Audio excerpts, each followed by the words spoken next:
Good evening. Good evening. I want to thank you for being so humble and nice, considerate to come out here and listen to what I have to say. But what I have to say is mine. It was never mine. It's ours. I never believed that I would find myself in front of an audience having to talk about a subject that we all once knew. A subject that is as old as creation. And if you want to see what I'm talking about, we have to just take a look at the zoo. The zookeeper doesn't feed the gorilla the food of the polar bear. Am I right? So how come we eat the food of everybody?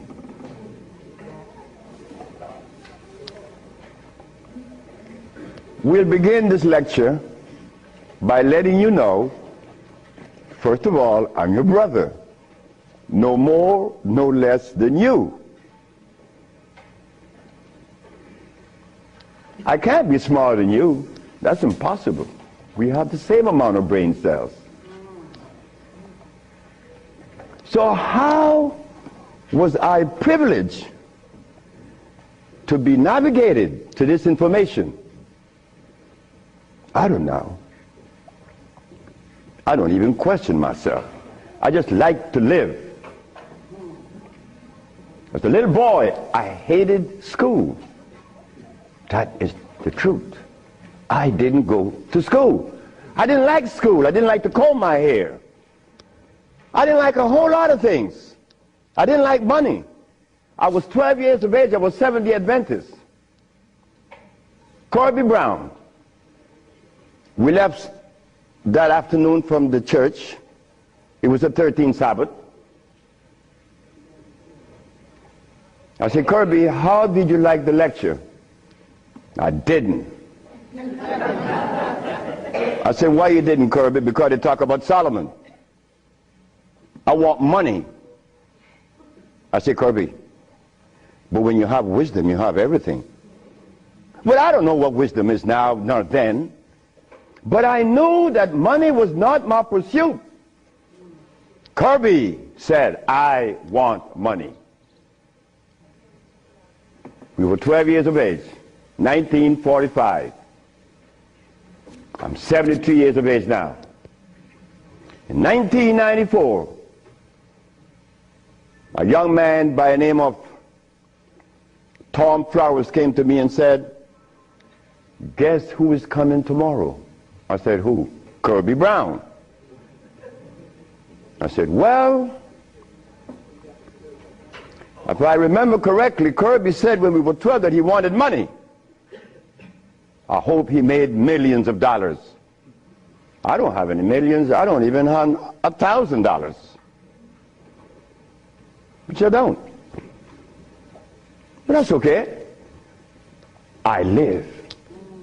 I found that avenue, or it was shown to me how to live. Not to read books. Because everybody reads books. But yet, society is deteriorating more every day. Everybody reads books.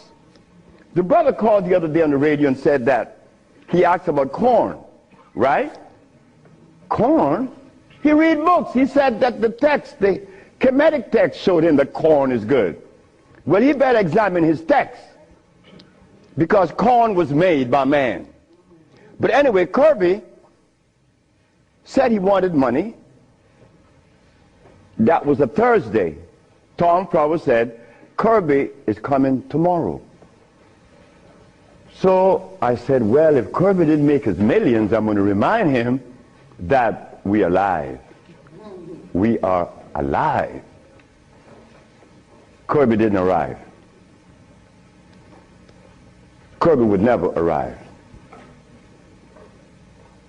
They had to take axe to chop the hotel door down. Kirby died of a heart attack. Kirby weighed 390 pounds. Because he wanted money, he became a cab driver in New York. I didn't want any money. I didn't want it then or now. Because it's not important in your life. It was never important in our lives. The Maya shows that. The Maya built pyramids. The Maya lived for millions of years in the jungles of Central America. No money. The Africans? How long did we live in Africa without money? Since creation. Now they tell us we need money to fight AIDS. Brothers and sisters, we are at a deficit, a tremendous deficit, a deficit that if we do not pay attention, I'm glad I did. I'm glad I did, because I remained that obedient boy that just lost his mama 4 days ago.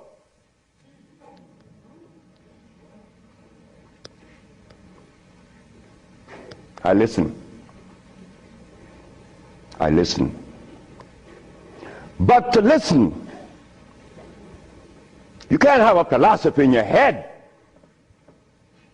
If you have a philosophy in your head, you cannot listen to anyone. I was there. I was a Seventh-day Adventist. I listened to no one but those things that came from the church. Well, if I was to listen to the church today, the Seventh-day Adventists, I'll be eating tofu.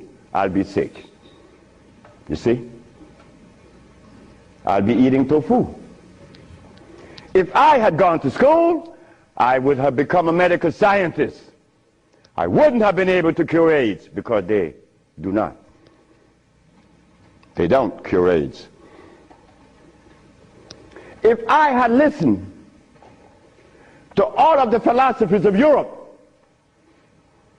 I would have never been able to find the answer to the cure of diseases. But today, I'm going to share with you the African wisdom, the African brain, the African genesis, the African resonance, something that was never taught to us in the schools.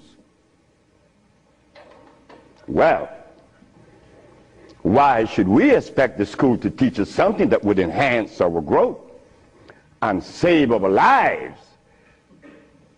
Why should the school teach you that? When in history has there ever been examples to show that one race of people is indebted to another? That has never been. Then you tell me that the white man is a bigot. The white man was never a bigot. He was never a discriminator. The white man is a person that obeys the first law of nature. Self-preservation is the first law of nature. So the white man, whenever he proceeds to preserve his race, and we sit back and say he's a bigot, it's only because we have lost it and we don't even know how to get ourselves out of this mess. I'm one of them. I'm you standing here. But one day it was to be that your brother would be shown something that would change the profile of things. I left my country, where I was born then. In 1953 to New Orleans, I became a merchant seaman. I was 20 years of age. As a merchant seaman, I became an engineer 5 years later. I'm a steam engineer. Don't ask me how I did that, because that's going to baffle you, because I've never been to school, and I don't read books. I don't read books now, nobody's book. I'm not even going to read my own.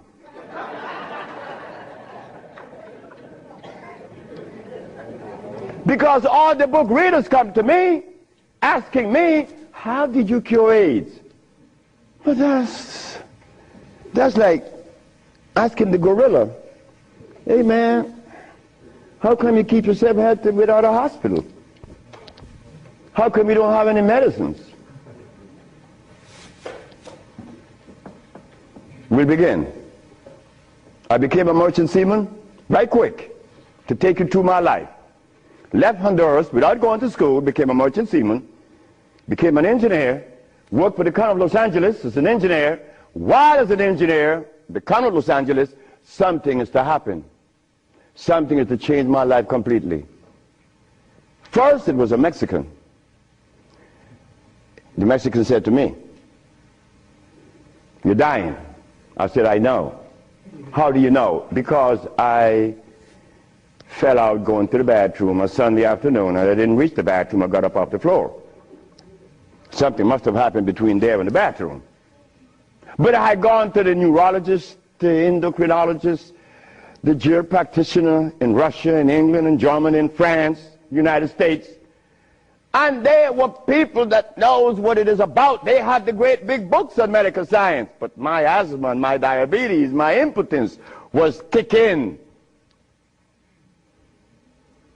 What happened to the books? They read books. All the physicians that treated this boy read books of all kinds. Nothing happened.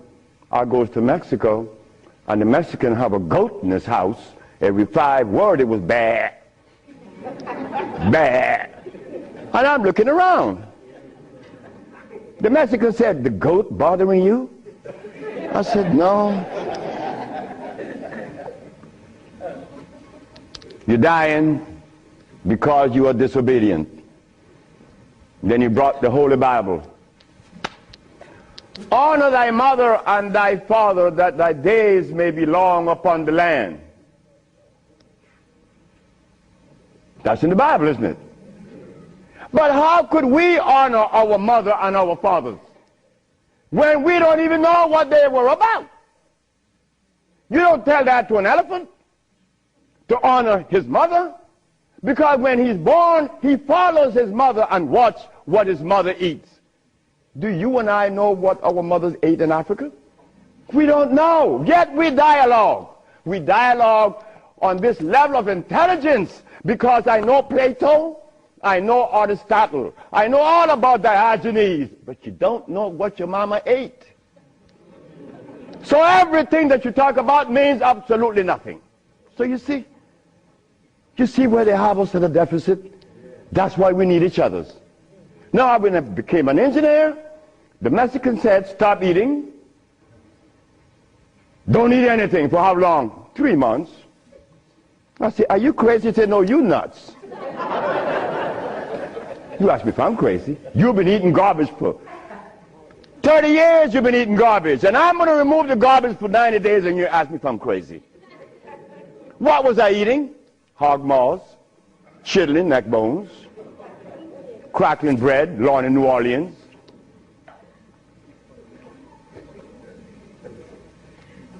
Eggs, because the grown-ups told me when my penis wasn't getting hard, eat eggs, drink raw eggs.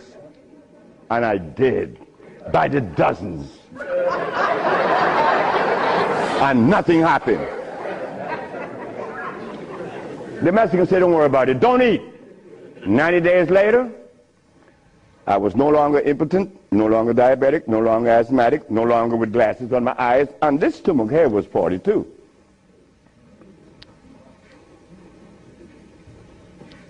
What happened to the science that the physicians were using, medical science? It didn't work, isn't it? But it worked with me. The herbs work with me. This Bible says,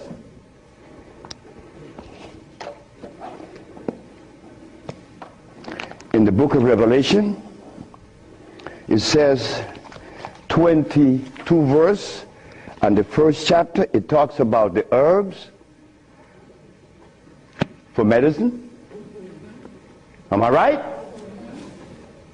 Well, ladies and gentlemen, what could have happened to us that when my brother, who was a preacher for 30 years, was sick, and instead of going to God's medicine, he went to the physician to get a chemical in his arm.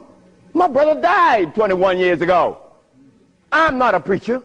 I would never be a preacher. I told that to my mother.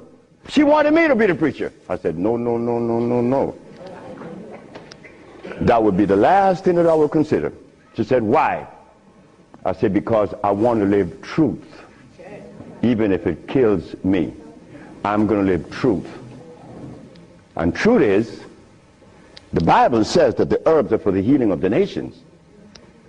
But the preacher, when he gets sick, he go get a chemical. What is the message he's sending to God? Come on, just be truthful. Let us be truthful today. If never again in our life, let us be that today. Why do we go to see the doctor to give us a chemical when the Bible says the herbs are for the healing? Why do we go? Well, you're going to soon find out. That's what affected me then and probably affecting me now to a great degree. More than I would ever realize. Because remember, I want to go to the blackboard.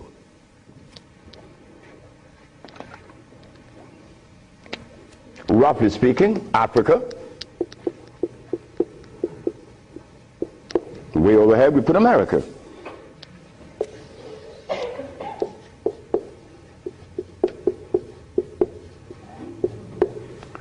They are 4,500 miles. What happened between here and here? A lot happened. You see, when we were here, without the mathematics, without the ABC, without the sciences, when we were here, we had something to our advantage that we no longer have here. We are blind here. Here we weren't. We were seeing. Why? Because God provided us with everything we needed here. And none of it was comfrey or rice and beans. There were no tofu. There were no soy there. There were no cows. And there were no hogs, no chicken. There were no flour.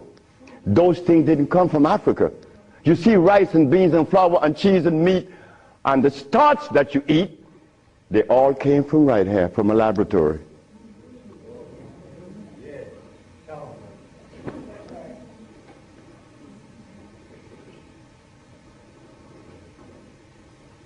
Now, for us to eat, you have to have in your big skull the understanding of biochemistry.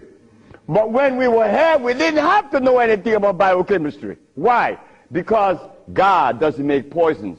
You see, God doesn't make carrots. Well, let me put it here. Stop the garbage. Anytime someone tells you that tofu is good for you, that someone that just gave that information to you has one eye open. But he's confident that when he tells you to eat carrots and you drink it, you have both closed. So a one-eyed man is king where everybody's blind. But the one that recommends the tofu is only half seeing. He's blind. He got one eye open only. But he doesn't know it. Example. Before we get into the real lecture, pull this out. This is how people take privileges on us. They don't care about us. They bring us information that, oh God, that's why the rest of the world laugh at us. Because they know that we have both eyes closed. Here it is. Moringa. Moringa has 23 times the iron in spinach. Spinach has iron? No, because spinach, let me take my time because there's a whole lot of information. I don't want to jog it up. Anything that has a pH of 7 plus is alkali. Anything that has less 5, 4, 3, 2, 1 is acid.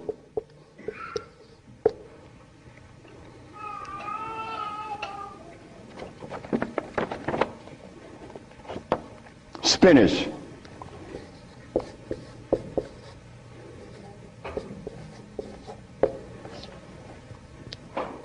Acid. Why compare moringa with spinach? When spinach has a starch base, it has no iron.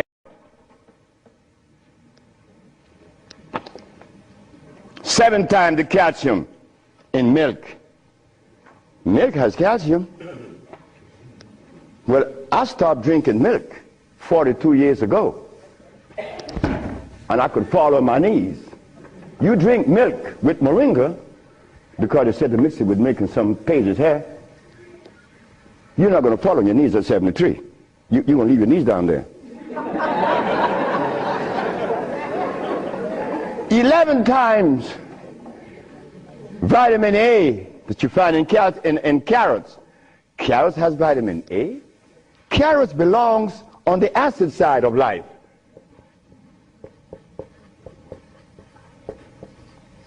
So right there, and they send it to mix with carrot juice. Why would they do that? Then up here, they talk about the Ayurvedic system of medicine. Recommends moringa. The Ayurvedic is Indian. The Ayurvedic system of medicine recommends cow milk. The Ayurvedic system of medicine has never cured any disease, nor moringa, nor any other system in the world. You know what this is like? When Steven Seagal tells me to come to his house because he had a headache for 5 years. Well, I knew why the headache was in his head. It was removed in less than 10 minutes. He had the bottle and said, "This bottle is powerful." I said, "Yeah, powerful, huh?" He said, "Yeah, the headache is gone." You know, he's the Dalai Lama, right? He wanted me to go to Kathmandu. Kathmandu? I'm going to go to Kathmandu. To do what? Talk to lamas. Lamas for what? What am I going to talk to lamas for? They couldn't cure your headache that you had for 5 years. The lamas need to come and see me, not me, the lama. But since we were compromised, we left all our food in Africa. You and I don't even know what we ate in Africa. So don't even go there. But we have the opportunity because one of your brothers happened not to go to school and look outside of the paradigm of school and found something altogether different. And what did I find? That anything that God made is on the alkali side. Why? The molecular structure is complete. It was made by nature, not man. Anything that God made has no starch. That's another thing. Anything that nature makes has no starch. Anything that man made has to have starch, because starch is a binder. To titrate 2 unequal chemicals, you have to use a starch. Starch is not a food. Starch is a chemical. And what have we been eating since they took us away from Africa? Starch and blood.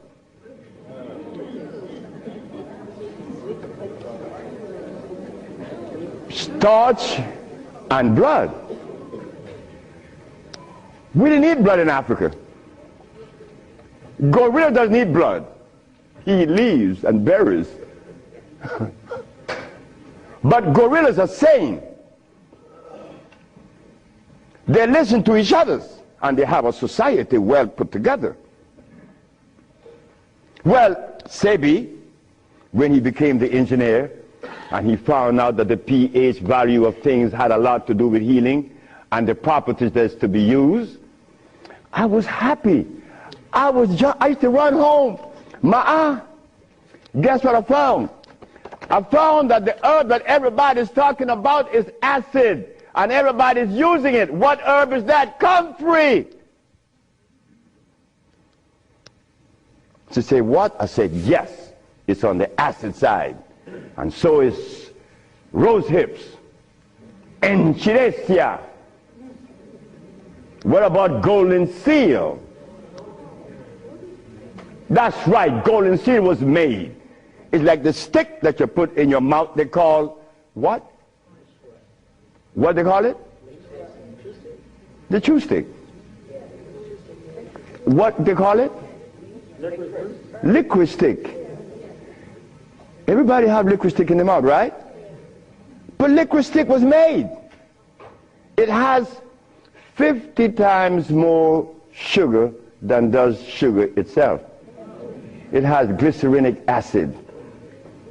You see, we didn't have to study biochemistry in Africa because everything we had there was on the alkali side, so we could eat anything. But when they brought us here, you know, put some clothes on now. And after they put the clothes on you, come here, boy. You got to get in front of this classroom. You have to learn this ABC stuff. But hold it now. Gorillas doesn't take their cubs to be trained by polar bears. Gorillas train our own cubs. The gorilla way. But no. You and I, our parents couldn't do better. They had to take us to the school because they wanted to save us, you know, protect us, because that's mother. Mother doesn't want child to suffer. So mother was shown that if child didn't go to school, they'd be illiterate, and the society is made up where you must go to school if you want to buy a Mercedes. But in our society, school, what you mean by school? We don't have such animal. We build things. And those who've been to school can't even build the pyramids today. Not in Honduras, not to mention the pyramids in Mexico. They're 4 times the size of the pyramids in Egypt. Oh yes. I know Ben joking and didn't talk about that. But that's okay. Because he need help like I need help. We all need help. So the school that we thought was going to be so equitable, so useful, has become a deterrent. Because those that have been to school doesn't cure anything. How did I learn and I didn't go to school? Easy. You know, we baby-aged kids. We don't die. Right? We do it. I'm not wiser than you. I may be more mischievous than you. I know that because I do some mischievousness that you would not believe.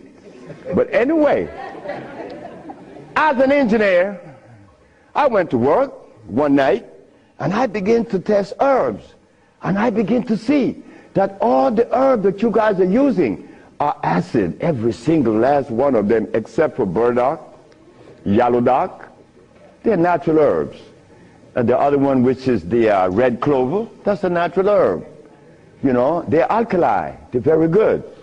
So I begin by compounding herbs from all over the world. And lo and behold, a blind man was killed named Mr. Fredericks.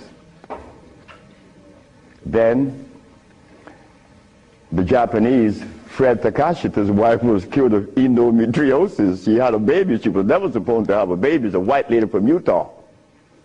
My boss brought his daughter and his brother with ulcers. They were cured. The boss came to me one afternoon and said, "So you're going to leave me?" I said, "Yep." He said, "You're going to leave me? On your resume, you said that you didn't go to school.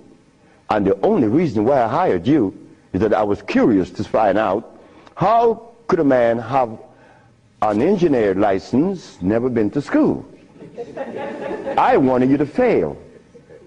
But instead, you did something that is extraordinary. Are all black people like you?" I say, "Brett Howell," his name is Brett Howell. "Are all black people like me?" I say, "I'm the dumbest." "Yes, they're all like me and more powerful than me." "But how come they're not doing what you're doing? You killed the blind man. You killed my daughter ulcers. Could they do that?" I said, "They could do it better than you, than me. But why aren't they doing it? Because they're afraid of you. I'm not afraid of God. I'm not afraid of the devil. I'm not afraid of anything, especially you. Because I don't live in fear." So I say, "Brett Howell, the black man of America is afraid of you white people because you guys made him afraid of you. And you should not feel good about that. It's not about me hating white people, loving black or hating black. It's about understanding. Nobody's going to help us but us. Nobody in this world, whether white, black, Chinese, or Arab, could help us it's impossible for them to help us. Why? Because they don't know us. They don't have our genetic predisposition. Look, as a Christian, I used to eat pork. Of course I eat pork, and I love it. But as a Muslim, I eat lamb, which is 10 times worse than pork.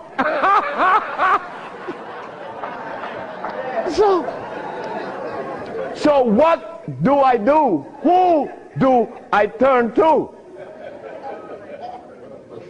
So after I quit my job, the boss said, wait just a minute, because I think you're crazy.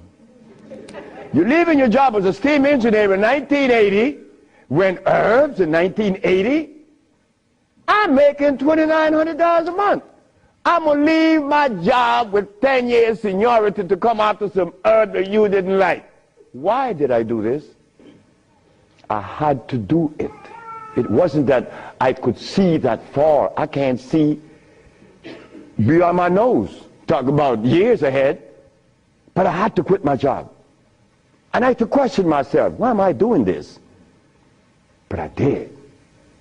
And 1980, the boss is looking at TV, 1987, on the 10th day of February, and he see CNN, Alfredo Bowman, a.k.a. Dr. Sebi, is arrested for practicing medicine without a license, selling product approved by the FDA, and claiming to cure AIDS and other diseases, which is a fraudulent claim. The boss saw that. The boss' wife is in the bathroom because he told me the story himself. He called her out, come and see the man that's arrested. If he says he cure AIDS, I know he cure AIDS, because Bret Howard knew that I would never compromise myself to a lie. When I talk, I know what I said is not true, but I also know that in America, you could also be dead right. But it doesn't matter.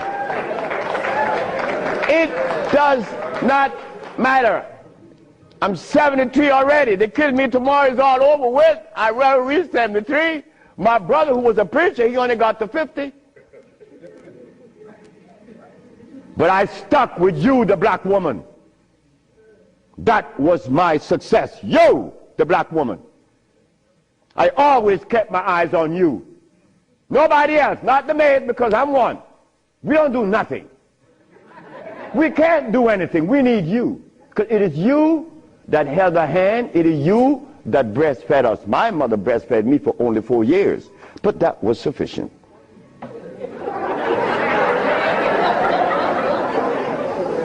In 1962, two statements was made in a barbershop. 1640 Claiborne Avenue, New Orleans, Louisiana. Timothy Barbershop. Tim Barbershop. Ernest Moriel walked in there when he was a lawyer. And every time Ernest came in the barbershop, we used to jump on Moriel. I mean, we used to kick him around the place. Moriel said, you see you niggas? One day, I'm going to become mayor. And I'm going to remember you, Alfredo. That's me. The big mouth. I'm going to have you in jail. Ernest became the mayor of New Orleans. I was in Los Angeles, and the most hurting thing in my life was when I heard that Moriel had passed with asthma, a disease that I used to suffer with, that I was cured of in Mexico, and that I have addressed so many times. Moriel died. Ernest Moriel. Then another statement was made by me in that same barbershop. I said that I would give the black woman a gift. Brother said, Logan said, Sapphire? I said, yes, Sapphire, your mama. I said, she was the first, you came out of her. She held your hand. She teach you everything about the basic things of life, and then she cut you loose. Now she worth nothing. She's Sapphire. I'm going to give her a gift. 1962, that statement was made. But 1962, I was sick. I had asthma, I had diabetes, I was impotent, I had everything under the sun. But in 1964, I was cured, and years went by. Then I found out this is the gift to the black woman. The healing that I found is in your hands now, black woman. Yes, it's in your hands. So in 1987, I was arrested. And while I was in jail, I was the happiest man in the world. Because when I was 40 years of age, I was going to work, and I passed by Miss Louise Wright's house on my right, and I made a statement. I'm going to help humanity. And here it is. 1987 is the showdown. I was arrested. All of the people in New York that were healers, I don't need to call their name. They said, yeah. They got the big mouth. They were angry at me because I put an ad in the Village Voice and the Amsterdam News and the New York Post. AIDS has been cured by the USHA Research Institute. And we specialize in cures for leukemia, sickle cell, impotence, blindness, cancer, and others. Well, after all, I did it. Shouldn't I advertise it? You should be glad your brother's doing that. Because now you have a chance to share in the bounty, right? That's the way I felt. So I'm in jail and I'm wondering, how is the American Medical Association going to escape from this one? You see, in the past, herbalists, when they talk, shh, gotta be quiet. Gotta talk under the table because the physician may get you. The FDA gonna get you. But we seem to forget the one basic thing. When they remove us from Africa, did they bring our food with us? Did they? Well, how could the FDA have such kind of power over us now? Come on now, just wake up to it. So I stood in jail thinking, how am I gonna do this one? This is gonna be a heavy number, but it's nice because I wanted this moment. I wasn't going to back down. What you mean, back down? I'm representing some black woman. I never had a father. I never had a man in my confines to tell me something. No, I never had a stepdaddy. I had a woman. And then another woman, my grandmother. My great-great-grandmother lived to 124. Her name was Elizabeth. And she lived 70 years without a man. My great-grandmother lived 112. She lived 68 years without a man. My grandmother died at 100. And she lived 50 years without a man. My mother died 5 days ago. And she racked up 40. My mother died while I was coming to see you. I didn't turn back. You know why? The relationship with me and my mother was one of love, and she would have never wanted me to be there. My brother told my mother when I was about 10 years ago, he told her, yeah, you didn't like me, you didn't give me any love, you didn't give Fred any love either, that's me. So my mother said, what you say? You gave all your love to the pastor, not to Fred and me. My mother said, like, Fred, are you in on that? I said, ma'am, this boy was talking garbage. See, he told me he's serious. I'm never serious. I don't know what it is to be serious. I hear men talk about seriousness. Well, I don't know what you do with that. But my mama said, raise your hand up and open your fingers. Which finger would you elect to take off of your hand? I said, none. She said, thank you. My mother turned to my brother and said, you said that I didn't give Fred any love. Fred, you wanted my love? I said, nope. Didn't want it. I didn't need it. Because my mother knew if my mother ever interfered in my life, I would have been upset. I was in the streets by the river all the time. My mother knows, all mother knows the child that needs her love, her attention. But she loves all. But she knows the one that needs the attention. I didn't want my mother attention.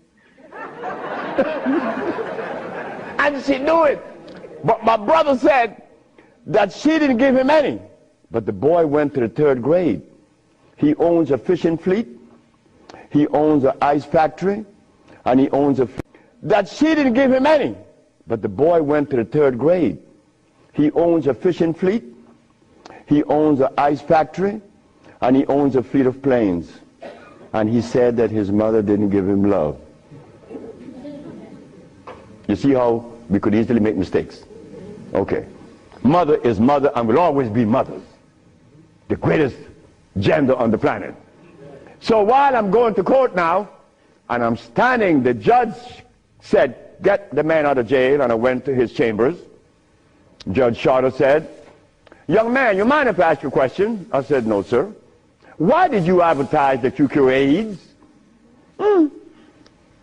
Well, sir, my mother's alive, Africa exists, and my face, and I would never offend any of the three. That's why I advertise that I cure AIDS. He turned to the woman at the desk and said to her, ask her, did you investigate this man before you arrest him? She said, no. Her name was Phyllis Spade from the Attorney General office in New York. She said, no. You didn't investigate this man before you arrest him? This man, the response he gave me, he cured AIDS. But AIDS is the easiest thing to cure. People think that AIDS is difficult. To me, everything is easy, and to you it should be too. And I'm going to show you why it's so easy.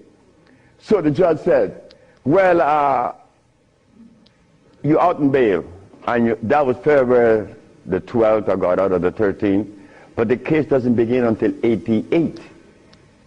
September, I have a year and 8 months. Why the judge gave me so much time, I would never understand. So I waited. Trial date. This is where the showdown with black and white. Not better or worse. We are not better than any white man or Chinese, no. We just happen to be different. That difference has never been treated by any religion or philosophy. There is a difference that needs to be understood. So while I went into court, the judge said, well, Dr. Sebi, will you please begin? Where do I begin? Begin where you say you cure AIDS and the physicians say there's no cure. The physicians are 100% right. There is no cure for AIDS or any other disease. The judge said, just a minute. There's a contradiction here. The newspaper says that you cure AIDS. Then you agreeing with the physicians. That's a contradiction. No, it's not. When you limit it, it is. But when you leave out the box, it isn't. She said, help me. She said, of course. The physician take the position that there is no cure for AIDS or any other disease, and the physician are 100% right, according to their philosophy and their perspective. Their medicine didn't show them a cure. So how could they say that there is a cure? But the perspective that prepared me, there is cure for AIDS and every other disease. Oh my God, when I said that, the physician jumped up. Your Honor, Dr. Victor Herbert said, Your Honor, what other perspective could there be? After all, you know, this patent on us, the FDA has a patent on us. You cannot talk. The FDA talk, you shut up. Oh yeah? Well, I'm going to find out. So, the judge said,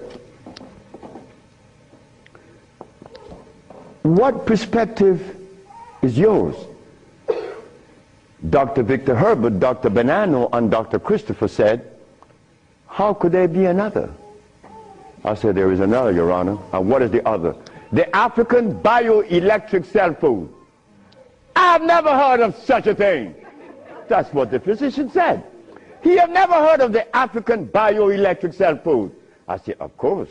But we have to remind the good physician that he have not heard of a whole lot of other things. But that doesn't deny the existence of the African biomineral electric cell food. What is it? Okay. The allopathic claim that there are multiple diseases. The African biomineral balance negate that position. There's only one disease, never been two.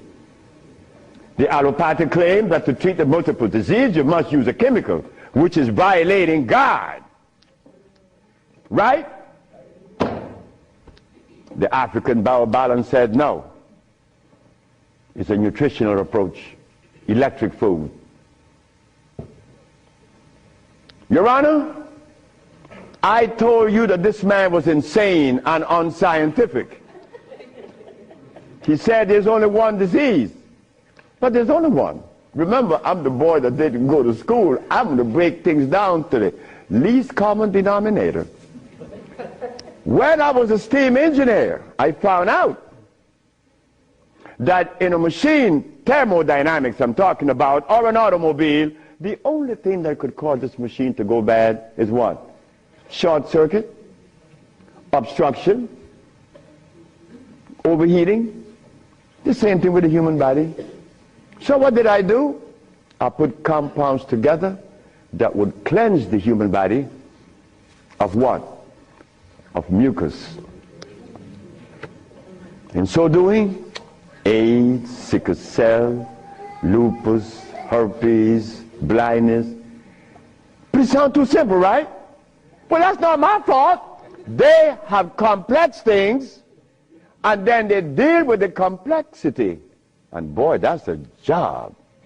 But with us, on our journey from Africa to America, it was easy because the slave master had a ship and brought us over.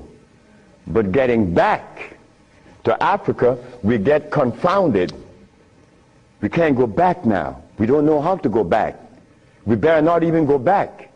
Because when I tried to go back, this is what I did. My first trip with a passport was to Kenya. So I went to Kenya and they said, where your passport? I said, I have no passport. I said, I was taken away 500 years ago. I'm back.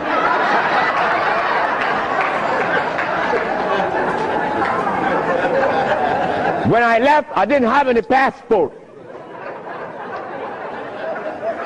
So why are you asking for a passport now? Is a passport African? Put him one side. They put me one side and send me back out. But you think that was bad? That wasn't bad. Wait. May I have that? I go to Africa. I go with my wife and I say, well, boy, I'm happy. Girl, we're going to liberate Africa. We're going to do something for mother country. I go and I saw Dr. Parinyatwa in Zimbabwe.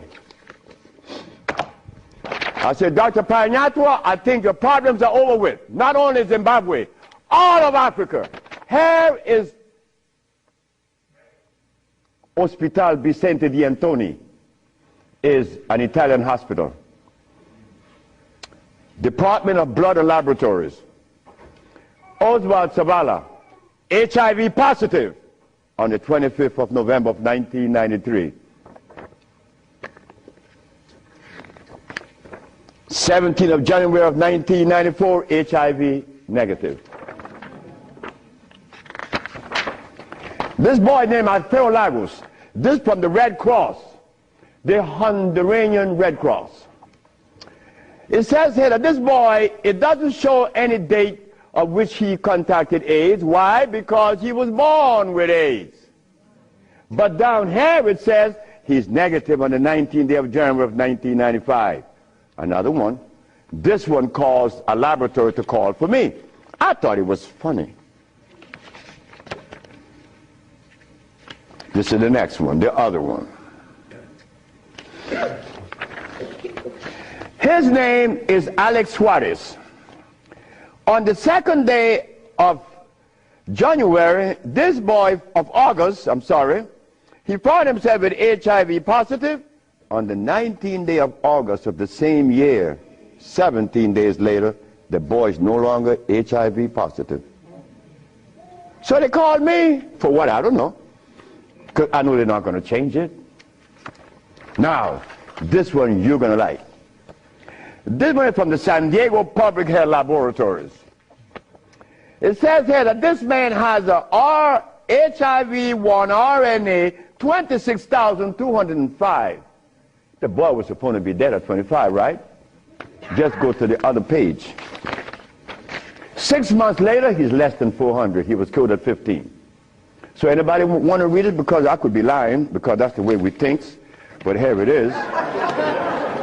No, that's possible. I could be lying. Here, young lady.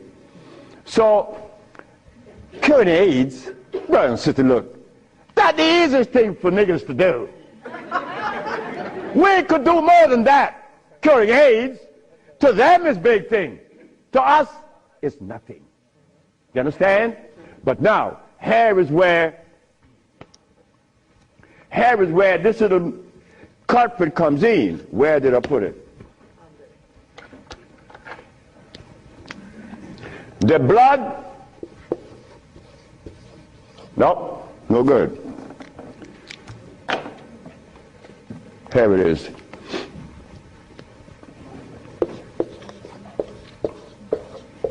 Blood and starch.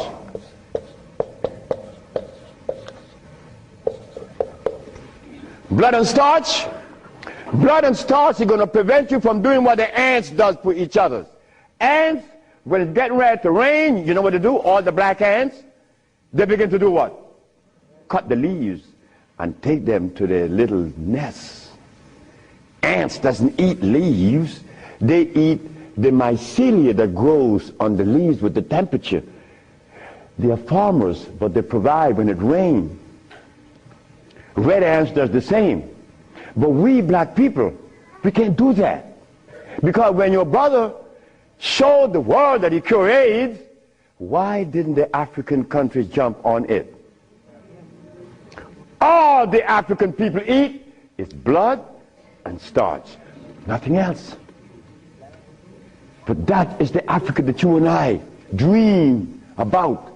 The Africa that we want to save. The Africa that we all love. I found out that there is no president in Africa that is interested in the cure for AIDS. Not one. No, I'm sorry. Only one. I'm not going to name the country because I may jeopardize the country. Because the one thing I learned, that when you begin to talk favorable about a country or individual, they're going to soon get him. That is a fact. So I cannot talk about the country that said to Dr. Sebi, Dr. Sebi, whenever you want to return to Africa and begin this new empire, you have 5,000 acres of land and 6 hot springs. I don't need anything else. Hot springs? 5 hot springs with 5,000 acres of land? We could grow food. We could make the best dress. I said, sir, I am not going to come to your country unless I'm able to grow marijuana. He said, marijuana? He said, wait just a minute. He said, I can't do that. I said, well, the compounds I've been giving your nephew that was autistic, that now is talking, was marijuana. And as for you is concerned, when I came here, you weren't walking. You were dying. Now you're running up the steps in the presidency.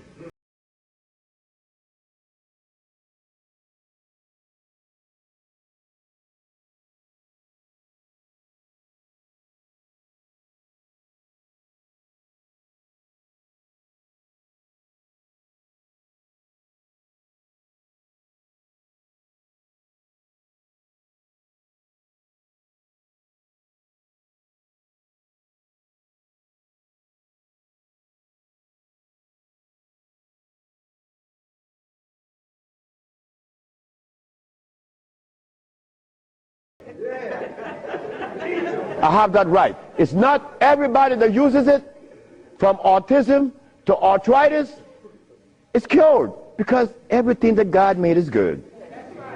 So as I go to Africa, all happy,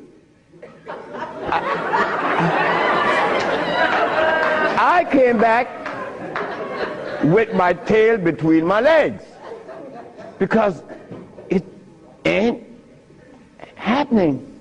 It ain't gonna happen. They're not interested in that.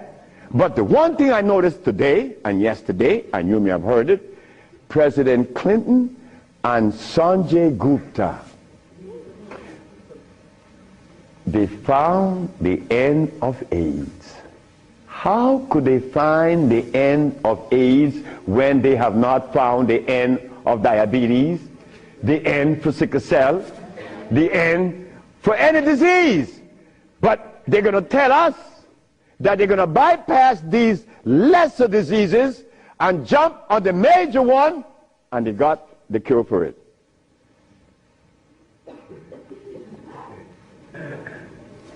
I got documents to substantiate that I cure AIDS, right?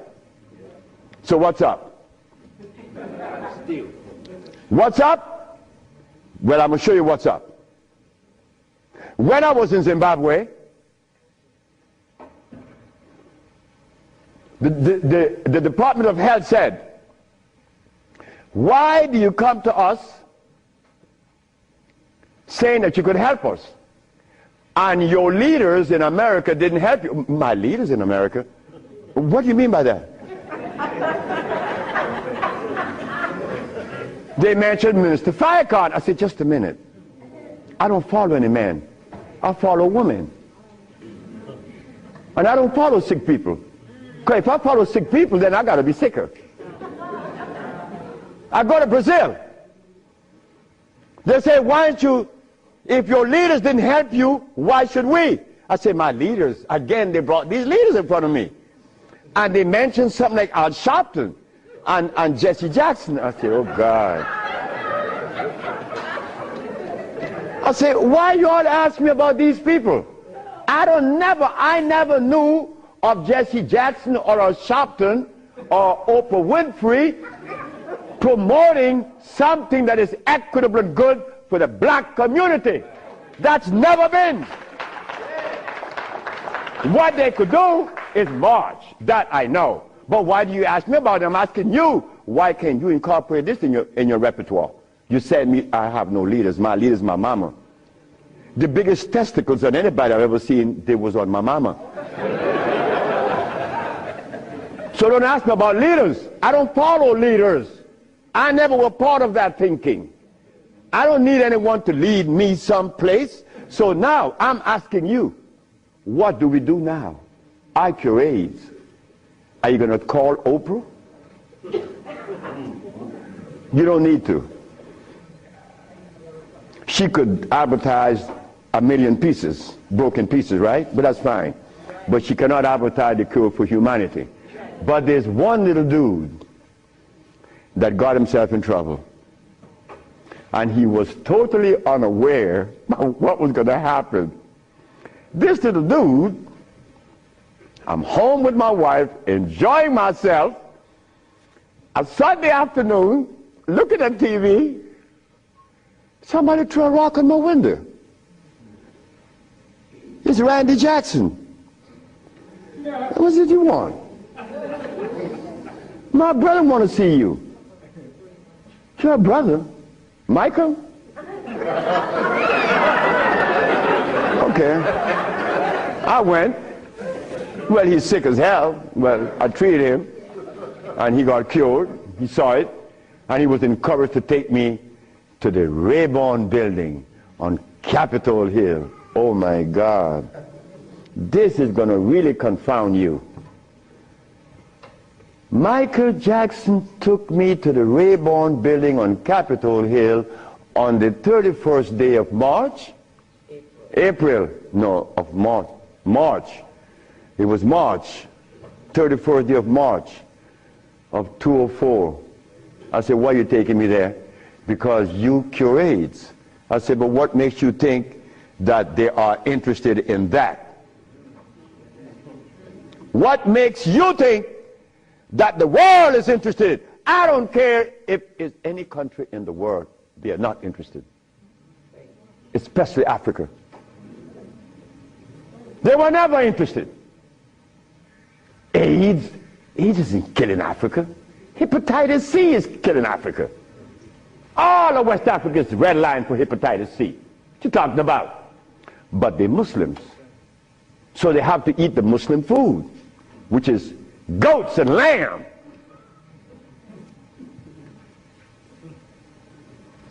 Go tell them that the Arabs pay food, which is goats and lamb.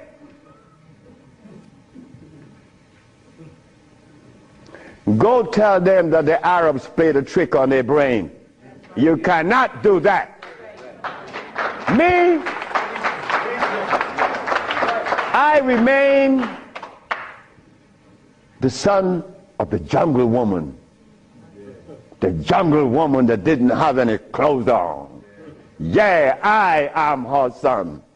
I stuck with her and she liberated me. You have to hear this. One morning, I woke up and I heard the music that was playing. You know how you turn your radio on and you're sleeping, but the music on the radio would influence you, and you dream that you're seeing the artist is playing, right? You have had that happen to you. This morning, I'm listening to John Coltrane. 4 o'clock in the morning on channel 850 on the TV. I'm sleeping, and I'm hearing John Coltrane playing Interstellar Space. But then, something was happening while this music was playing. I was looking at a black woman doing this from behind a tree. I woke up, and I didn't know how to interpret that dream. But then I was leaving that morning for Los Angeles. As I got to the airport, the governor was there. The governor said, "That's him. That's the man that cured Alcida of leukemia. That's the man I'm talking about." The governor had a lot of people around him. So I went. I was leaving for Los Angeles. He was leaving for the capital. He didn't know that we were going to meet that morning. So they was talking to me and asking me questions. Finally, 2 men that were standing away from me, they were white men from the United States. They came up to me and said, "Well, we have heard of your miracle cures." I said, "Sir, I don't even know what a miracle is. Especially perform one. I just happen to cure leukemia. That's not a miracle. To you it may be. Because your school of thought have you to believe that curing these diseases is one great big feat. No, it's simple common sense. I'm an African. Now this is where the naked women are going to come out. They said to me, "We have heard of your miracle cures, but have you been saved?" You see? Right there, I consider that an imposition. Why do you take the liberty to believe that I'm one of those that have accepted your philosophy that I have to be saved? I say, from what? The man politely answered and said, "From your sins, of course." I said, "Wait just a minute." I said, "You know, man, while you guys were standing over there, I said," and I looked at you both, and I said, "Two very intelligent young men. But now I have to question that." He said, "Why?" I said, "Well, because the color of my skin should have prevented you from asking me that question, have I been saved?" He said, "What does the color of your skin have to do with anything?" I say, "It has to do with everything. I am the son of a woman that was taken away from the forests of Africa. To begin with, she didn't have any clothes on. But she didn't have any alcohol. And she didn't have any prostitution. And she didn't have any supermarkets. And she didn't have a hospital. And she didn't need anything that God didn't make. And she didn't have any money. So all these things constitute sin. So my mother in the jungles was sinless. How did I become sinful?" You cut it out. You stop that. We have to begin to change our diet, because this diet here of blood and starch is all we eat. That is all we eat. And then with this diet of blood and starch, which confounds their hormonal structure, we have the nerve to tell each other's brother, you were wrong. I'm wrong. I mean, where did you get that from? I'm wrong. You've been eating blood and starch, and you're going to tell me I'm wrong. No. We got to stop it. Because the blood and starch is why I couldn't penetrate Africa. So, you forgot, right? I'm in the Rayborn building. Who is present?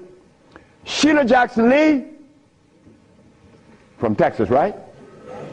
John Conyers, Illinois. Or Detroit? Jesse Jackson Jr. from the House of Appropriation. Our most beloved President Bush. No, we have to give him credit. And no African government ever given me the privilege to practice herbology. Bush did. Bush appropriated $5 billion to fight AIDS in Africa, right? And the African government didn't appropriate one dime. They didn't want their brother to do it for free. So Bush stands out way above there. Bush gave $5 billion, and Jesse Jackson Jr. is there. So when I go to the podium and I say, fellas, y'all don't have to look for the cure of AIDS anymore. Here it is. Jesse Jackson Jr. did this.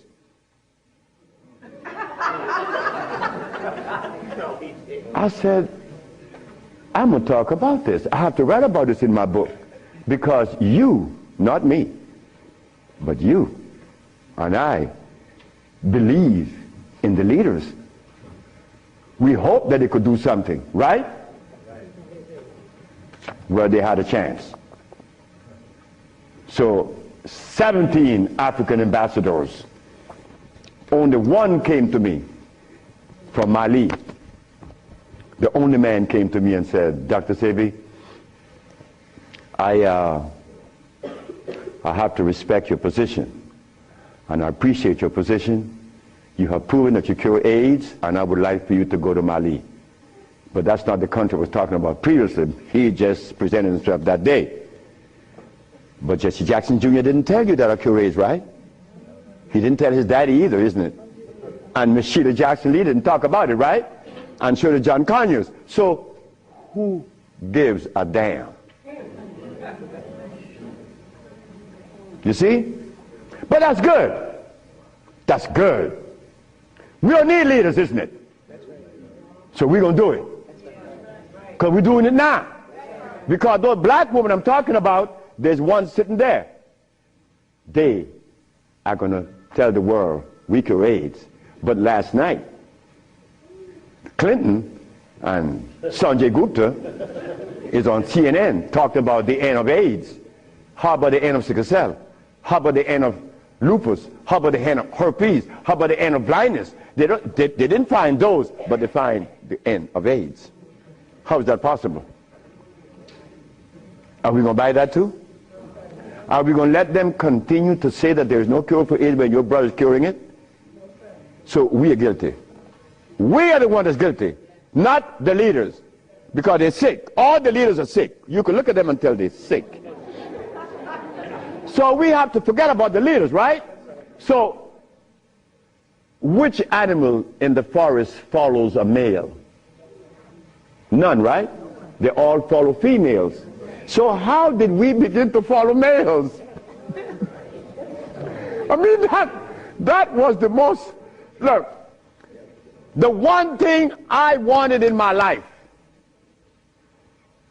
was a woman laying by me as my significant other or my wife, that she didn't have a God or a devil in her brain. That woman is sitting there. Because I could not have a woman laying by me and she worshiping something else, I mean nothing to her. No, you worship you. That's who you worship. That's who we worship in the forest. And we were doing quite well because none of us, her children, could talk about how long did our parents live in the forest of Africa. You don't know. For millions of years since creation. Did we have money? We live a perpetual vacation. Now I gotta wear this stupid suit on. When I didn't have to wear any clothes. But now just to live, I have to have a $15,000 suit on, a $5,000 shoes. I have to have all kind of stuff on me. And then I qualify. I qualify. Do you have a master's degree? Man, I didn't go to school. Oh, put him aside.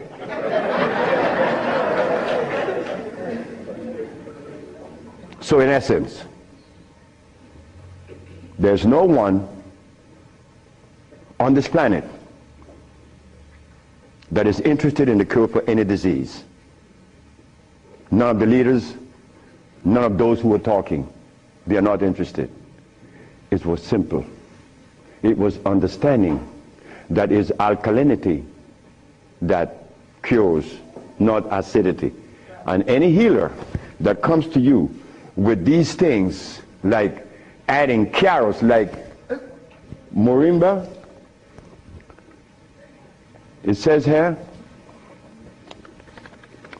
one of the things that I are careful with, it says here, if you add carrot juice with it, it's going to help you. But just a minute, carrot was made by some dude in Holland.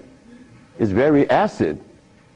So this moringa knows that you have both eyes closed, so I could sell you anything. We don't want that anymore. We don't want to tell stories anymore. We don't want to protect the stories anymore. But you see what happened?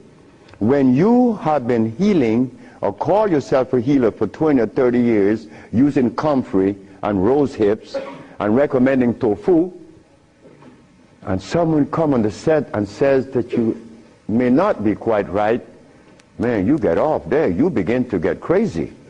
You begin to go crazy in that person because you have invested 30 years and people know you, and now you can't turn back and say, I was wrong. Well, I was wrong. And it was one little lady, 94 years of age, named Mrs. Holloman. I was along with the rest of the healers. I was reading these books by Jethro Kloss, Alma Hutchins, Indian Herbology of North America, Myers, Christopher, also this other named Shooks. And they all have calcium in it, so I had to believe that, right?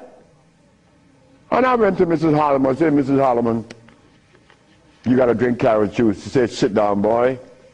I think you're crazy. I think you're out of your mind.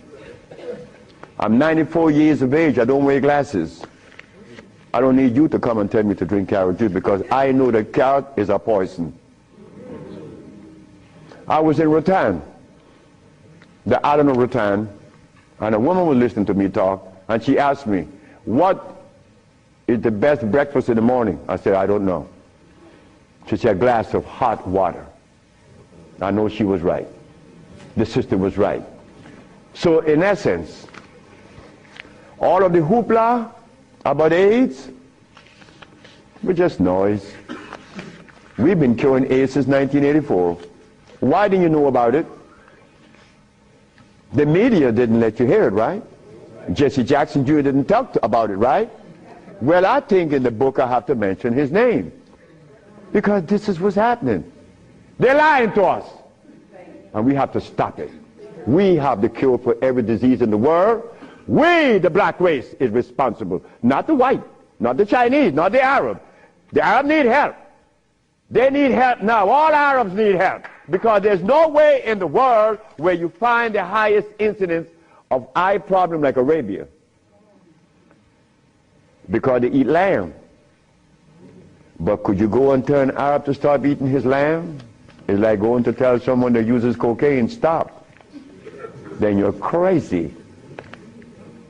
Like going to Africa and tell a Maasai, hey Maasai, You only live 47 years, man, and you're going to die because you're eating raw blood and starch. He's going to chop your head off. And he should. Then we go to Guinea, and my wife came to me running. She said, the young man in there with his wife, he's 19. And she's complaining he's impotent.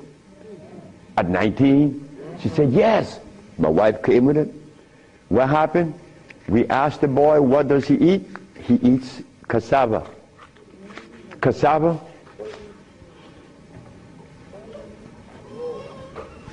We say raw?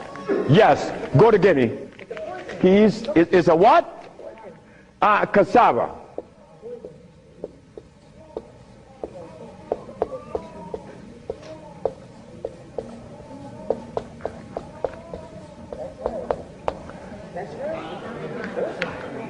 I want you to go to any African country and tell them, no, just ask them, please, why do you eat cassava? Oh, this is African. This is from history. Hey, African, I know you've been bamboozled too, because cassava is not a product of nature, nor of Africa. Cassava is a starch that needs the aid of a man to grow it. Cassava cannot grow by itself, and it has cyanide. But the cyanide has already affected the brain. He cannot think for himself. It's like talking to a Haitian or a Brazilian. In fact, the only country that I have ever visited that have people dark like me, but nobody in Brazil is black. Brazil. If you go and research the census of Brazil, you will never find a black person in Brazil. Everybody is white. That is how much they have offended us, that we hate the very image that God made. Something is wrong. Something got to be wrong. Me,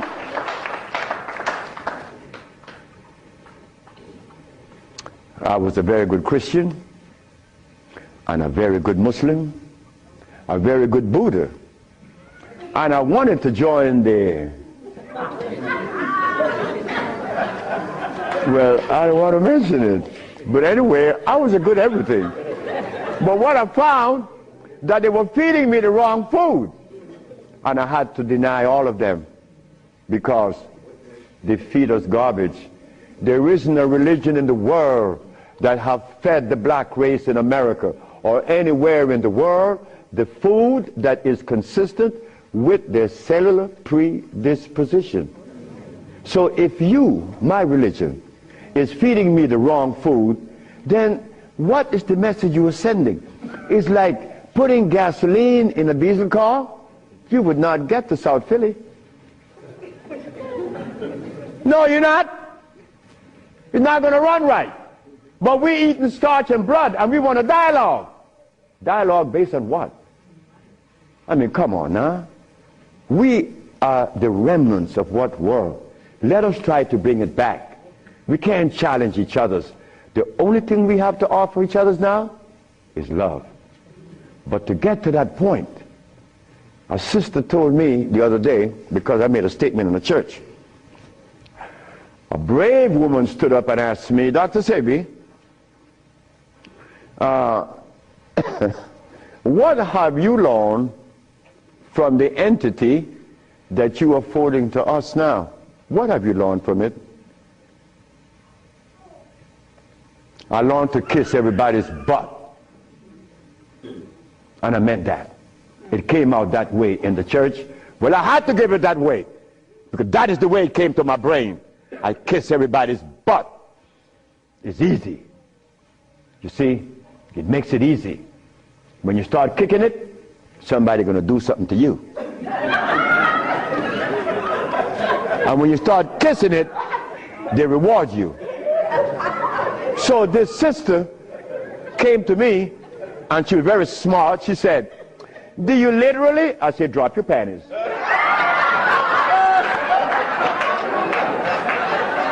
Well,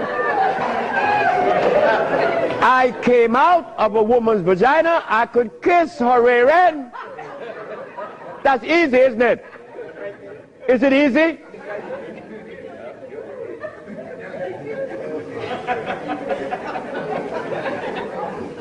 See, I have no what you all call shame. I don't know what that is. I'm not serious, I'm not ashamed, I'm not a man, I'm a male. Beyond. See, I have no what you all call shame. I don't know what that is. I'm not serious, I'm not ashamed, I'm not a man, I'm a male. Beyond that, I don't know. You guys are men, I'm a male, I stay there. It's easy. So brothers and sisters, look, the deal is this. We have the cure for AIDS. Now you're going to get a chance to ask questions. So ladies and gentlemen, I want you to ask whatever question comes to your brain. Feel free to ask. I mean, please, don't you hesitate. Don't you feel that you have to restrict yourself. I know Brother Adis is here. He may ask a few. I'm glad to see the brother, you know. Brother Adis is a brother I've been knowing for years. Stand up, brother. When I saw the brother the other day, I was very encouraged because the brother looks good. Yes, sir. I appreciate the brother. The brother looks good. The brother, I remember him and Sultan and Kwasi in New York. I would hope that Kwasi would come.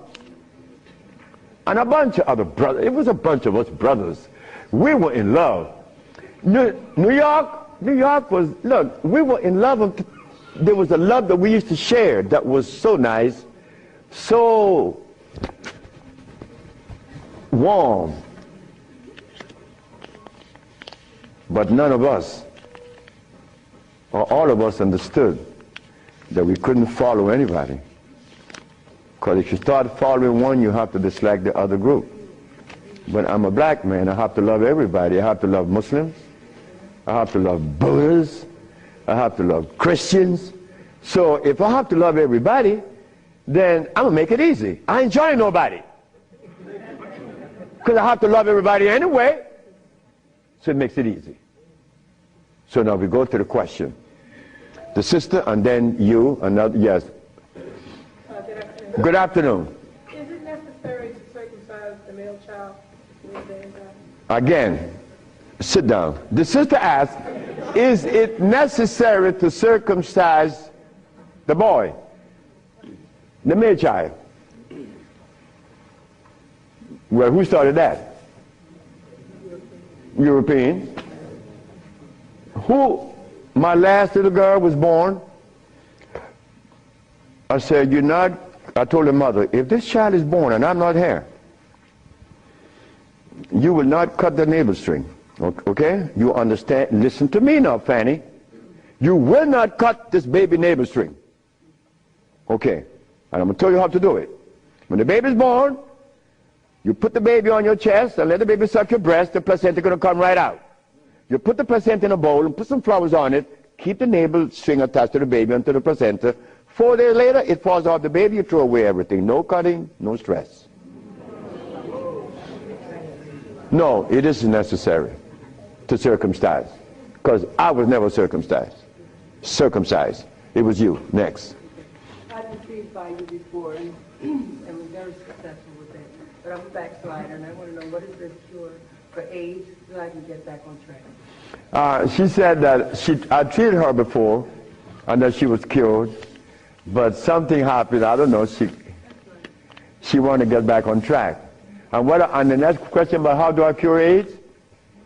Well, I have a daughter now that's 21, and she's the key to beautiful things. She's the daughter of this woman. Her mother hated me, and with all rights. The woman was right. Oh God, she was right. I have 2 wives in the same house, and this woman is in love with me. Oh God, this nigga is crazy. He's a Solomon. Nigga, look, you are a jive, MF. Her mother cursed me out. She cursed me out, and I'm standing looking at Miss Margaret, and I could see the hurt in her eyes. Because this woman is in love with this man that already have 2 wives in the same house. Boy, what do I do? And I find myself in this triangle here and don't know how I got in it. But years went by. No, she got a baby. She got pregnant. They kicked her out of the house. But that's okay. She had the baby, little girl. Xavier. Xavier grew up. Xavier was 19. She cured her mother, her grandmother, of diabetes. The little girl that this woman didn't want to come into the world grew up to cure her of diabetes. Last month I got a notice from the mother that Xavier just killed a woman in New York of AIDS. How do we cure AIDS? It's simple. We put the compounds together to address the mucous membrane, to cleanse the mucous membrane, to cleanse the bowels. Simultaneously, we went to the forest and found the herbs such as over here on the alkali side,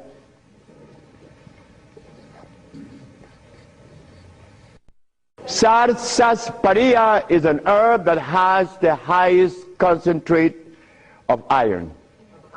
Fluorine, iron. Guaco, that is a plant that has, I thought I had a stick with me because I'm always chewing on it. This is guaco. Guaco is a plant that would definitely strengthen the immune system because it is iron again. But it has potassium iodide, no, potassium phosphate, not iodide. Iodide comes from the ocean. Kankansa, that's an African plant. Kankansa is an African plant. This plant has one of the highest concentrate of what? Potassium phosphate.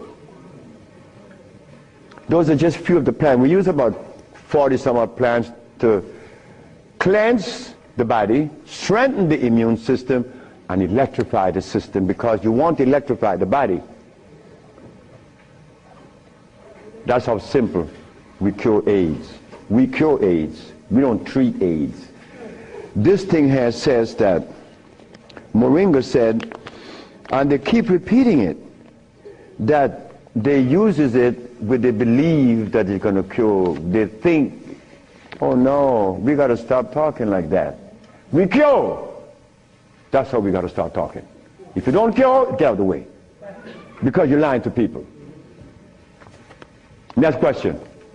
The brother. Peace and blessing.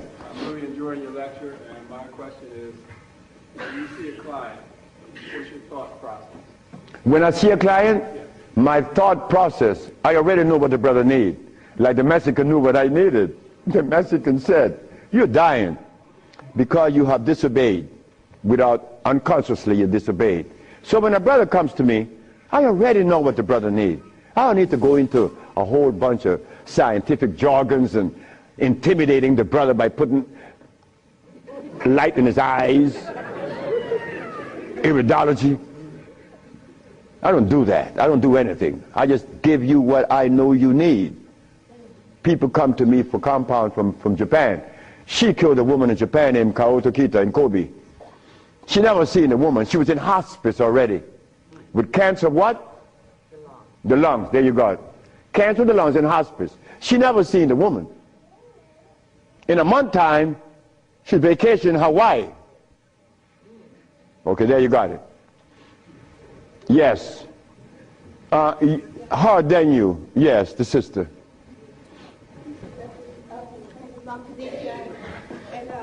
I have a sister she was diagnosed with Alzheimer's, and she's been in my care for 2 years. I do have her on a fresh food diet, all organic foods, all raw foods, and I'm seeing a big improvement. But I feel as though she needs some other things. And what else can I do to help her? Alzheimer's. She has Alzheimer's, yes, sir. Okay, Alzheimer's. That's a brain problem, right? Remember what I said? There's only one disease? Okay. When you have mucus in the nasal passage, it is sinusitis. When you have mucus in the bronchial tubes, it's bronchitis. When you have mucus in the lungs, it's pneumonia. But now you have mucus where? For you to have Alzheimer's, where is the mucus? So we have to remove the mucus from out of the system, especially the brain, but then we have to feed the brain. That's where biochemistry comes into play. The brain. Like if the sister was suffering with rickets, that's bones, right? So we have to address calcium. If she had leukemia, it would be blood, that's iron.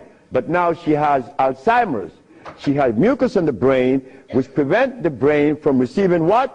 Oxygen. Now, what is the brain composed of? Copper and carbon. That is what produces electricity. Copper and carbon. It's simple. Copper and carbon produces electricity. You go to an electrical plant, and all you're going to see is a big wheel turning, and it's copper. But against the wheel are these carbon brushes, and the friction of the carbon and the copper produces the resonance they call electricity. Electricity is not fire, it is vibration. But when you short circuit it, it's become fire. So yes, we do have, but she must go to Honduras. What is her age approximately? What? Oh, she's young. She's young. She's very young. She could go to Honduras, and it would be fast. Why Honduras? Like sister went to Honduras with her husband, Linda, Richie, and her husband. She will see the improvement in days. Like the woman went down with a goiter. Like the brother went down there with his stiff leg, and in 3 days he was running up the hill. And he could not believe it. Like, this is where a name comes to mind. And I want you all to remember this, because this is a woman that we all love and we all respect. A brother was taken to Honduras, to the village. You see, the thermal waters in the village has a pH of 8.9. One of the highest attainable pH in waters is found in Honduras and in Africa. Thermal waters, that is. The little boy named Shelby, he has AIDS.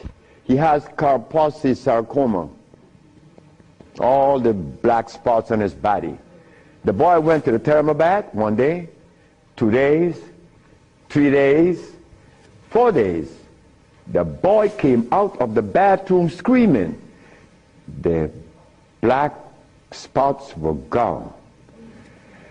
His mother and my wife Ma'a were very close friends.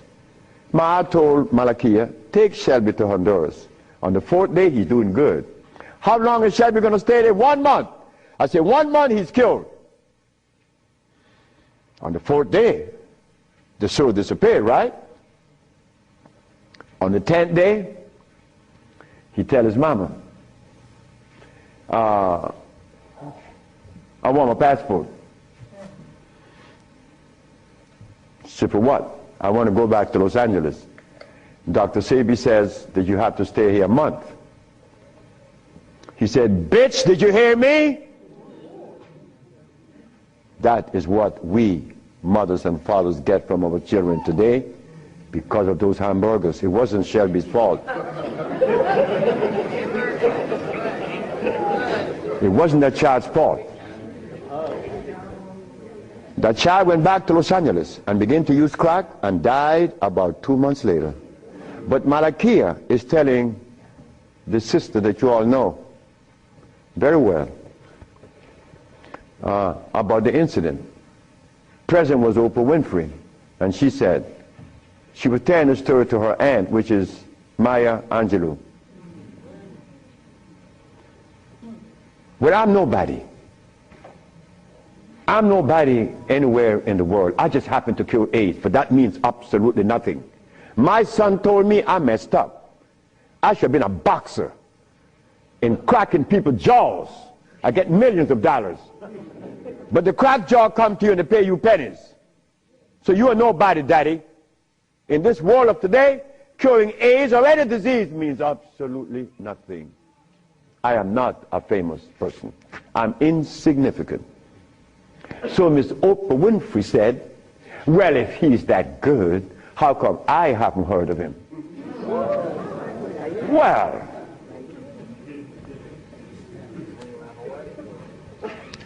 I'm not famous.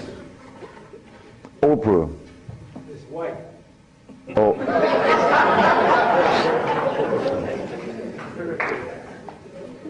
My book would be out in July. I know she's not going to advertise it, although she suffered embarrassment with 1 million broken pieces. But that's okay. We have to remember the blood and starch. So when you go home, you remember the blood and starch, because that prevents you from liking you, from loving yourself. Because I was there. I was there. Didn't I want to blow my brains out once? Yes, I did. Well, why was that? I was stressed. I was eating blood and starch. But when the Mexican came and said I was wrong, I listened. And here I am, 42 years later. Do you see the benefits of this? A Mexican came to rescue me, to rescue you. So we cannot. But wait, the other part of it is Africa. There isn't an African country that I could go and practice herbology. But why did Bush, who all of us think, or most of us think the man is bad, how come I could practice herbology in the United States? You got power over him. That's why. I don't have any power. No, I don't. Because I don't even know what power is. I just know what's mine. That's all. I know what's mine and what's yours, what's ours. So what's ours, when the Supreme Court said, the FDA said, you are not supposed to sell these products. Exhibit A. The FDA said, what? That I'm not supposed to sell my products? Well, maybe the FDA knows the food that is consistent with the African cellular predisposition. Because when they removed us from Africa, they didn't bring food with us. Maybe the FDA knows about these foods. Could you tell us, please, Mr. FDA? But when the FDA talks, we get scared. Scared of what? They're not God. You understand me? No, I don't have any power over nobody. I don't want that. If you know what I like to do, you would know I don't want any power. the brother in the back. Hepatitis C. Yes, sir. Mr. Charles Fisher. Who is Charles Fisher? He was the manager for LL Cool J. That was my second case of hepatitis C. Yes. What is hepatitis C? The liver has been stressed. Right. Beyond. Hepatitis C is nothing. Maria Elena from San Pedro had cancer of the liver. Her mother and her aunt bought the black dress to bury her. The doctor sent her home to die. Maria Elena's sister saw a newspaper with me in it. She said, hey, there's a nigger down there in Jutiapa that got a big mouth that says he could do a bunch of stuff. And she came. 2 years have gone by. Maria Elena is healthier than her sister. Yes. What is hepatitis C? It's when the liver has got so toxic and loaded with what?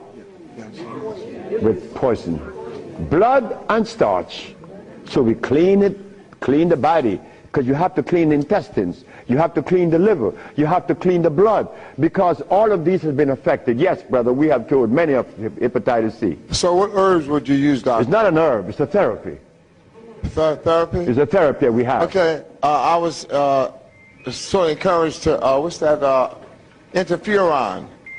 Interferon? Yeah, I was encouraged to be... Brother, interferon is something that's been on the set for 25 years, and I have been curing AIDS and sickle cell and lupus, herpes, blindness, and paralysis. Interferon doesn't do that. Interferon is a chemical that is derived from the penis of a brother. You know that, right? You know it. Yeah. That's not even right. Come on. The Bible says the herbs are for the healing of the nation. The Bible isn't saying about chemicals. Right? Okay. So now, we could tell the world, yes, we object. Oh, one more thing. One more thing that's very important. Many of you have insurance companies, right? Insurances. And on that sheet, it says that they do not honor anyone that isn't an accredited physician. Meaning that you are compelled to go to see a physician to give you his chemicals. But now, they are telling you that they are God. And that you have no other recourse. Well, let me tell you something. Yes, they have to honor us. Because we have the only compound in the world that is consistent with our cellular predisposition. Nobody else. Can you give us some foods that are alkaline? Food that are alkaline. We could begin with mushrooms. We could begin with mushrooms, quinoa, quinoa,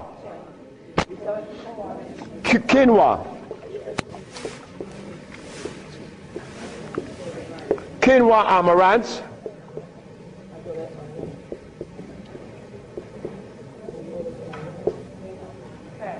mushrooms,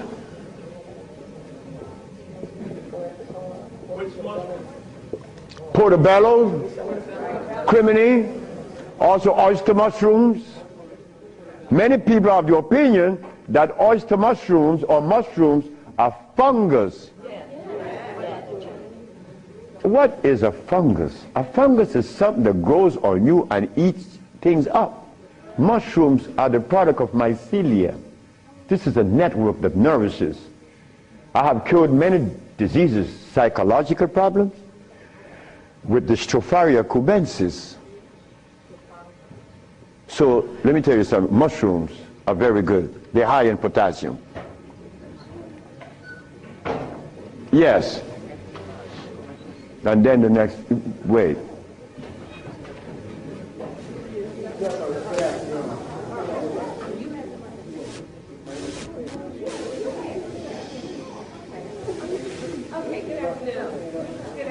Good afternoon, ma'am. I know the blood and the starch is two of the things you said that we should get rid of. I'm working really hard. I've gotten rid of the blood. I'm having a hard time with the starch. I just needed an idea of some things to substitute. Yeah, substitute. Well, and one more question, water. I do the distill, but I hear a lot about, drink spring, drink distill, which I do the distill a lot. Okay. About the starches, you could eat quinoa or amaranth. And also spelt. You could buy the spelt pasta. Spelt. You could buy spelt. I eat a lot of spelt. And you know something? I learned something lately, like I'm learning something every day. Because I don't know everything. I don't want to know everything. And it's impossible for me to know everything. But I learned this. That when you combine spelt flour, quinoa, and amaranth together, just the pure powder, the flour, and you want to bake something, if you just add the almond milk and the sea salt and the other ingredients, such as you could add a little bit of what? Agave is good. That's very good. But now, if you want this flour to rise up and be fluffy, who said sea moss? You did. You cook the sea moss to a jelly. And you take about 2 tablespoons and you put that cooked sea moss in the batter along with the almond milk and the rest of the ingredient, and that stuff becomes fluffy. I said, this is a natural yeast. And someone hit me to that, which was Gary, right? Gary Ricketts worked with me for many years, and he still works with me. And he put that together. He made a waffle. Oh my God! I used to go to Gary's house in the morning just to eat his waffle. But his waffle was sweet because he used to put the maple syrup in it, in the batter. And then he make the waffle. You didn't have to put any maple syrup on it after that. It was delicious. And in the morning, Okay, just let me go quick through all. Peace, Dr. Sebi. I wanted to know if you accepted practicums, internships, What's that? internships, like practicums to come and learn. Well, I came from Honduras, You come from Honduras? No, I want to practice. I want to know if I could have an internship. Oh, if you want to. I know you say black woman is key. So Oh, as a student? Yes. Well, that is what we're working on now, because the woman took over the whole thing. My daughters and the women that associated with them, and they would like many more sisters to join in, because I'm out of here. I want to go sit down by the river and smoke my dope. So can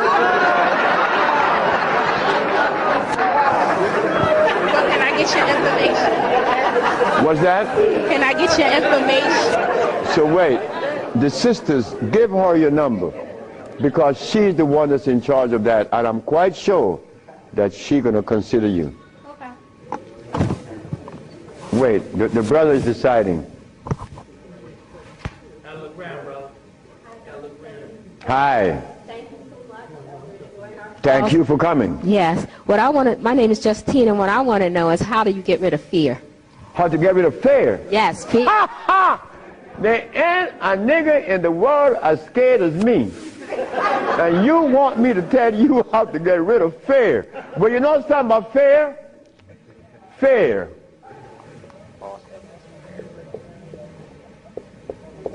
Fear is a natural occurrence. You don't get rid of fear. You understand fear. You don't get rid of it, because fear is necessary. But you don't let fear control you, right? Because it would paralyze you. Fear would prevent you from opening the door where there's a great, big, beautiful tomorrow. Fear, you see, when I was insane, to a greater extent than I am now, I was placed in a psychiatric ward in New Jersey. And they were right. But what they didn't know, that I was aware that I was sick. I was also aware that I would not take any of anything that they gave me in that hospital. But there was a man that, you know the swinging doors, right? A swinging door is a door that opens both ways, and you're going to swing it. And every time he came to his door to go inside his room, he used to stand there. And he could never open that door. I used to go by and swing the door, and he'd go in and say, "Thank you, man."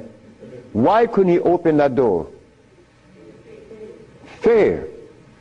But once you open the door and you see this great big thing, fear is gone.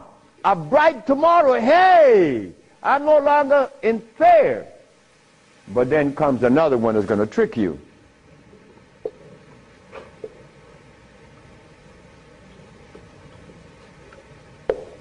What that surety? Is E? All right. Surety. Surety make you do this. Yeah, I'm bad now, but there could be a quicksand there, and you're gone. So you learn that when you conquer fear, then you walk, but you test carefully. And if you conquer surety, then you go into the other one. And this one going to really trick you. Power. Power gives you a freedom to execute, but not to violate. Because if you violate, even though you're in power, they will kill you. They did that to Nicolae Ceausescu, right?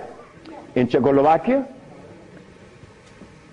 Because Nicolae Ceausescu wanted everyone to stop eating meat. Because he knew. But you don't change people overnight. They killed the man. Because he imposed some other laws on them that were cruel. He used to kill them too.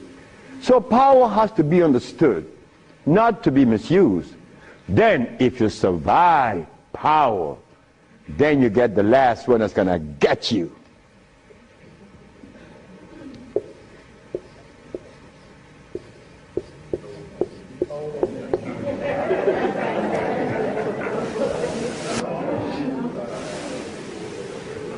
you see, it's all about peace. I'm happy that I'm 73 years of age and that I'm happy, but I have to thank the Mexican. But when I go around my brother's 73, are you all right? I say, Marcel, that's the only one alive now. My age. I say, you asking me if I'm all right? No, man, I'm not all right. He's coughing. He got these back pains and stuff. And I say, you could do better than that, because you're only 72. I'm a year older than him. But he can't see beyond where he's at. And I shouldn't expect for him to make such a leap, because I didn't do it that way either. Because even after the Mexican had stopped me from eating the stuff, I went back cheating with some chicken. And one day I went by Brother Bill Stenner's, the Golden Bird. You all know the Golden Bird in LA, right? You remember that? And I bought some Golden Bird chicken. I ran home, and I look out the window, nobody's coming. and take it outside and spray the house, because they had these 4 black women. They were nosy. These black women were nosy. They always come up, what you have, you open the refrigerator, looking all around. They must have seen something in me. But these 4 black women were the one that stopped me from lying. Stop eating that chicken, the last thing. But here I am. And I'm happy to say that here I am. Because I want all my brothers to say, here I am, at 80 or 90. Because the man that healed me was 94, and he had 2 wives in Mexico. He was healthy, wore no glasses, and he was always laughing. He said, look, before you leave, remember this. Never you socialize with people that are serious. Serious people are sick. Because there's no reason to be serious. Because I cure AIDS and diabetes, I've proven that. And I'm not serious. I'm your brother. I want to play with you. I play with my wife all the time. I don't have no time to this other stuff. If this other stuff comes in, then something is wrong. Next question. Hi, Dr. Sebi. My question is, as a woman, how do you cure high blood pressure and rapid hair loss? High blood pressure and what? Rapid hair loss. Rapid hair loss? Hair. Or hair loss. High blood pressure. High blood pressure is easy. Just stop eating. Where we have the product that remove the pressure immediately.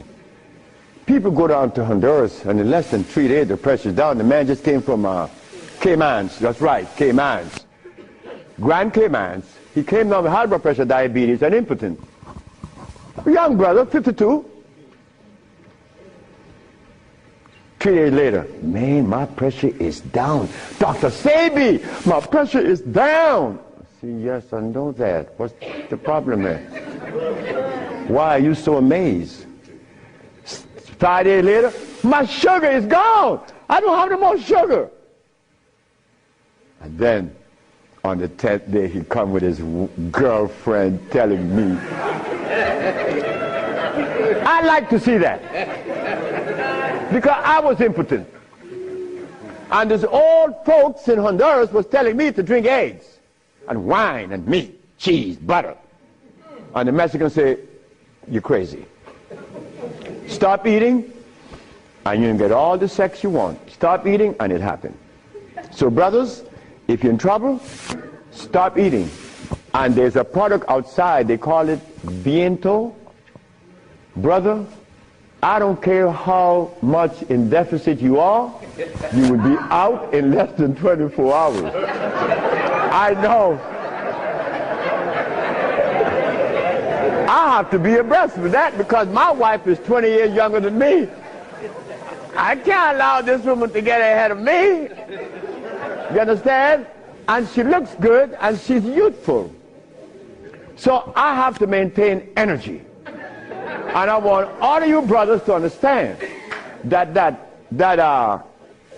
stuff that we eat, wait. Just draw this for you, that we will see what it is I'm talking about.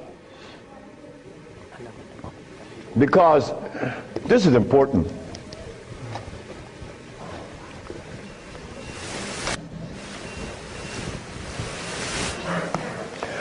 I recorded a man from the age of 15. I saw his life because I was a curious boy. Remember, I'm the boy that didn't go to school. So I was looking at things that the school boy wasn't looking at or seeing. This man named Brindley, he was in his 20s. I was 21, he was 25, 4 years older than me. And he was the dude, a woman's man. But when I was in my 40s and I went back to Honduras, Brindley was 46, I was 41. And Brindley was like, yeah, man. Yeah. Yeah. His wife gone. She's a seamstress. She's gone a long time.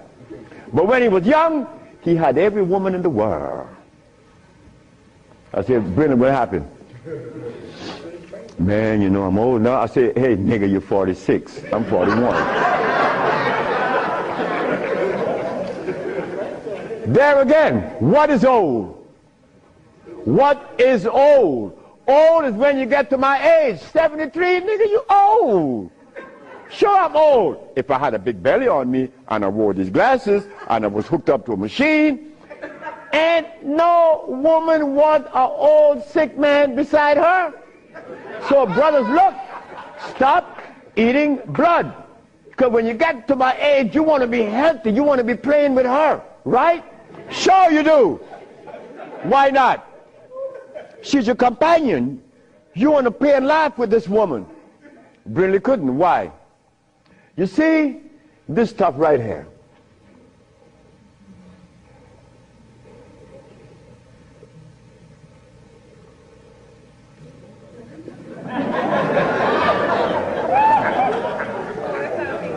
This is what a man plays his manhoodness with, his penis. Yeah, I'm a man. But in here,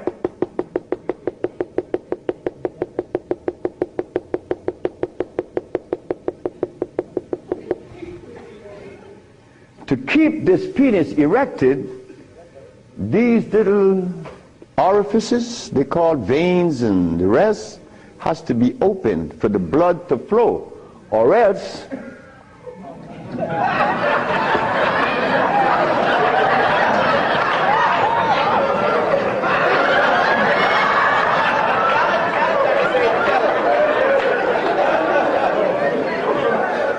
you think I can't talk about it? I was 30 years of age. That was happening to me. And the last person that saw that was a woman named Audrey Williams. She said, what's wrong with you? I said, I don't know. She said, you're sick, you better see a doctor because you're too young. You're 30 years of age. And I did. And it happened. But I had to stop eating. On the first, second, third, fourth, fifth, sixth, seventh day, I was happy. On the 8th, 9th, 10th, 11th, 12th, 13th, 14th, I was going and holding on to the bathroom. Everything was spinning around. Why? Because all of the mucus that was leaving my brain, my eyes was very foggy. I couldn't see. I was already wearing glasses, but now it's worse. But on the 17th, 18th, 19th, on the 17th day I woke up, I was looking at the ceiling, and I remember feeling so calm, a feeling that I had not experienced in many, many, many years. I was calm. On the 27th day, I didn't hear the wheezing in my chest from the asthma. My diabetes, I couldn't find glucose in my sugar. But on the 57th day of fasting, of not eating anything, I had an erection. Why? Why? Aha! They drain out. It drained out because I was taking these herbs and drinking water. Taking these herbs and juice and drinking water. And the body got a chance to do what? Cleanse itself. You see, it's easy. It's easy to bring back that happiness that we could love, that we could share,